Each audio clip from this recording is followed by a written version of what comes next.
Bernardo Kister é um cara que eu admiro há algum tempo na internet. Falou, é verdade. Não, o Bernardo é um cara... Eu admiro pessoas que têm isso aí. Ó o que tá no cotovelo dele, Bola. Quantos livros por semana você lê, mais ou menos? Por semana eu não sei, mas é um bocado. Aí dá uns 80 por ano. Depende do ano. É um Buda.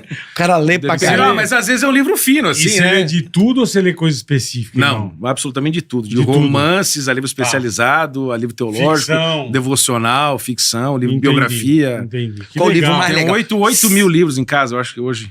Putas que paroca, 8 mil. É, retardado Tem que mesmo. conviver, né? Mas, cara, é o meu trabalho, O cara é o é que um eu esquilo amo, eu ambulante. vendo livro também na minha livraria. Então, assim, vamos dizer, é o que eu faço. Eu tive que mudar de Você tem uma livraria. livraria do Bernardo.com, eu tenho lá vendo, tem 5, 6 mil títulos lá hoje. Puta, que legal. Ô, Bernardo, você lê quantas horas por dia, mais ou menos? Não passa de 1 ou 2, não precisa mais do que isso. Mas você lê rápido, irmão? Você lê Depende. normal? Por exemplo, eu vou pegar um livro como, sei lá, esse livro aqui que eu vou contar algumas coisas, Espiões do Vaticano, que é um livro de um, Tá. de um especialista em inteligência do exército americano. É um livro que eu vou ter que ler com mais cautela, porque daí é cheio de documentos, citação, prestar etc. atenção, Você tem que prestar atenção, mas você vai ler um romance, se não é um romance russo, que Vai normalmente rápido, é complicado por causa vai do nome, rapidinho. vai rapidinho. Depende. 5 livros rápido pra rapaziada aí, sim, que foda. Que você falou assim, você precisa ler esses 5 livros. Legal. Tá, Você precisa ler esses 5 livros. Qualquer pessoa no mundo? Qualquer pessoa. Que Tá, o Confissões de Santo Agostinho, acho que é um dos melhores livros depois da Bíblia, da história da humanidade. Confissões de Quantas Santo Agostinho. páginas? Depende da edição, mas normalmente é 500, mais ou menos. Tá, Confissões de Santo Agostinho.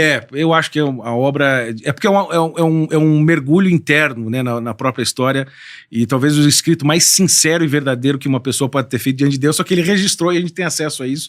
O negócio tem 1.600 anos, mais ou menos. Confissões de Santo Agostinho. Que era bispo de Hipona, no norte da África, né?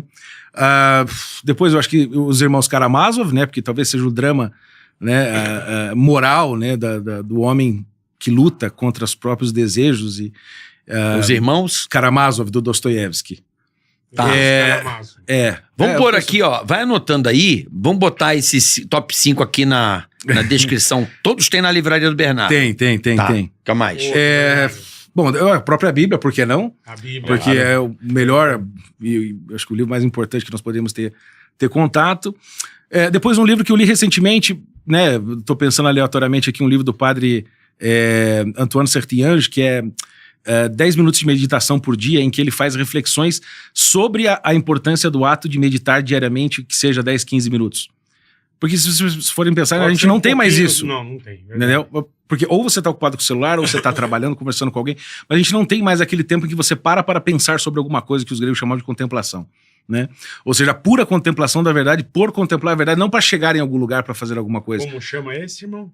Se eu não me engano, são 10 minutos de contemplação diária, uma coisa assim. Eu vou checar aqui. Sertilanges com G. 10 minutos de contemplação diária. Eu acho que é isso aí, tá? O título é uma capa verde. O livro é pequeno também, tem, sei lá, deve ter umas 100 páginas no máximo. Mas as meditações diárias são nem 10 minutos. É que a ideia é que ela é tão densa que você gaste 10 minutos para pensar sobre ela. Quantos já foram? 3, né?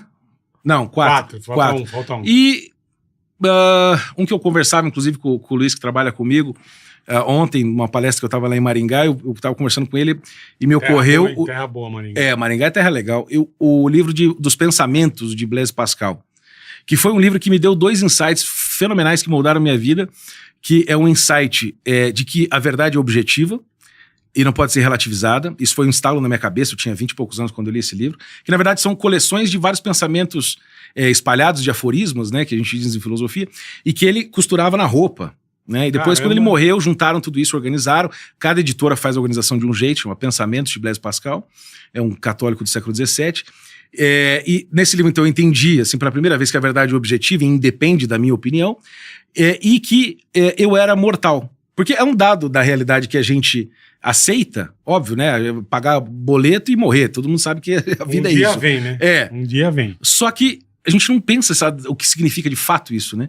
E o Pascal, nesse livro, me fez entender isso, tanto que eu lembro que eu fiquei uma hora, depois que eu entendi isso, olhando aquela página do livro, eu lembro que eu escrevi na margem esquerda, assim, né? Hoje, eu, Bernardo, tal data, entendi que eu só tenho uma vida para viver. Exatamente, que eu sou mortal.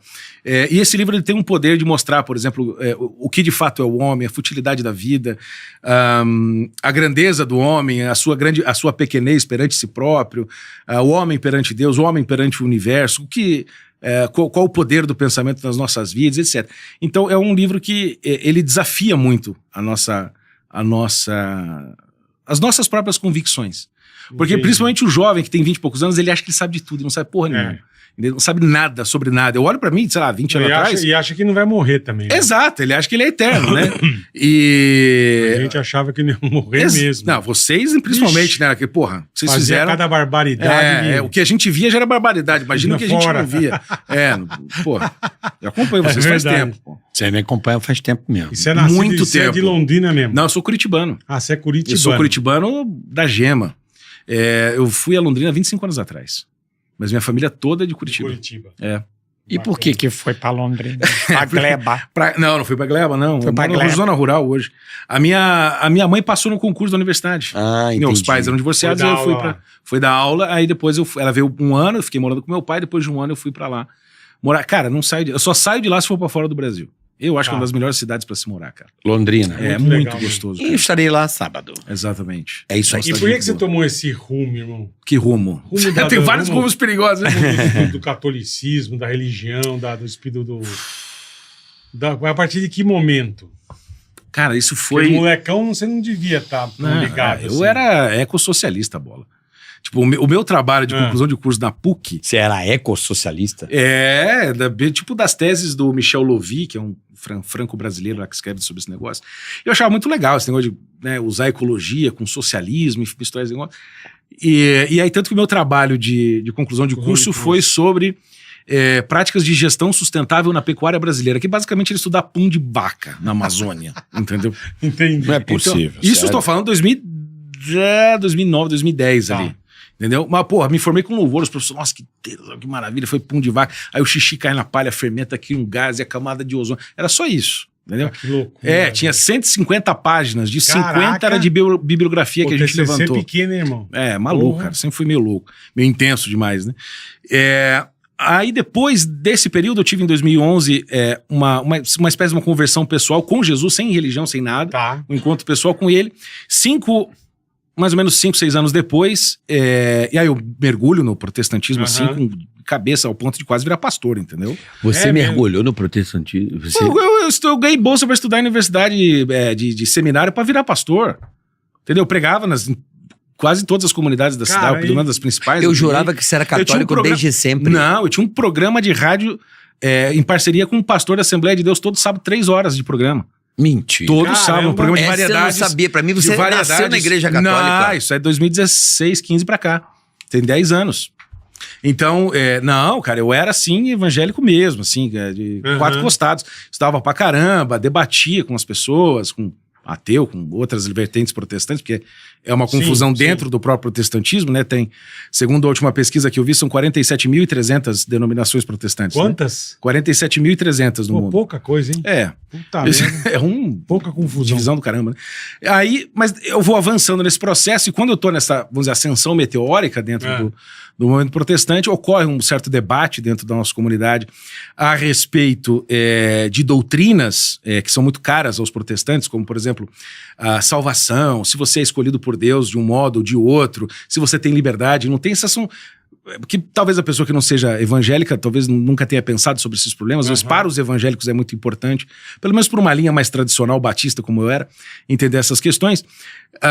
E eu me aprofundei com alguns amigos e até um ou dois pastores sobre essa questão e acabei estudando certos livros que foram me levando a outros livros, até que eu caí num livro de um teólogo inglês chamado John Wesley, que inclusive é um dos campeões do abolicionismo inglês, né, que foi até oferecido uma honraria da rainha, na época eu não lembro que rainha que era, se era Vitória, não lembro qual era, e ele disse, na terra em que meu senhor usou uma coroa de espinhos, eu não recebo uma medalha da rainha. É um aluno Caraca. muito probo, muito honrado, ele e o irmão dele, Charles Wesley, que foram aos Estados Unidos criar o metodismo, por exemplo. Tá. Né? E aí eu lendo esses livros dele, ele citava muito um teólogo do século XVII chamado Jacobus Arminius em latim, mas é Jacó Armínio em português. E esse teólogo do século XVI, que é uma terceira geração de protestantes, citava muito os pais da igreja do primeiro século.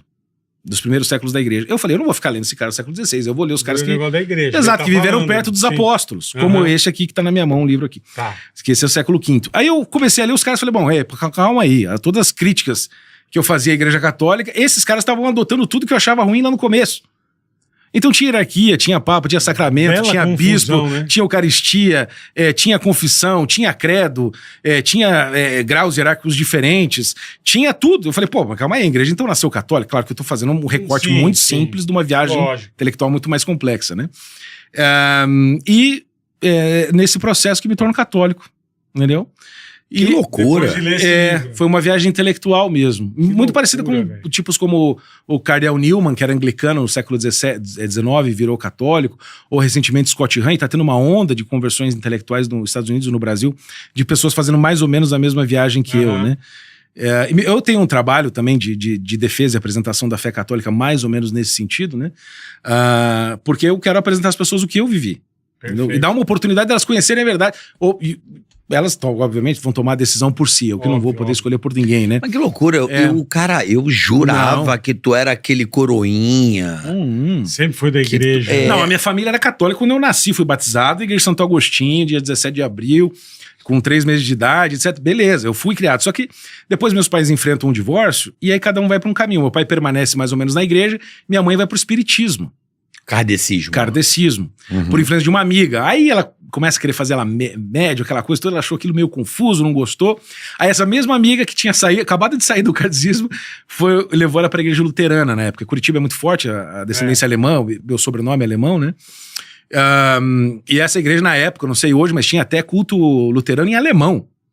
Num certo horário. Era um negócio bem tradicional. Hoje, não sei como é que tá, a igreja do Redentor, bem no centro da cidade, igreja linda, neogótica. E nós frequentávamos ali com a minha mãe depois. Só que daí, quando eu chego na juventude, bom, eu tomei o caminho que todo jovem toma, né? Merda, sobe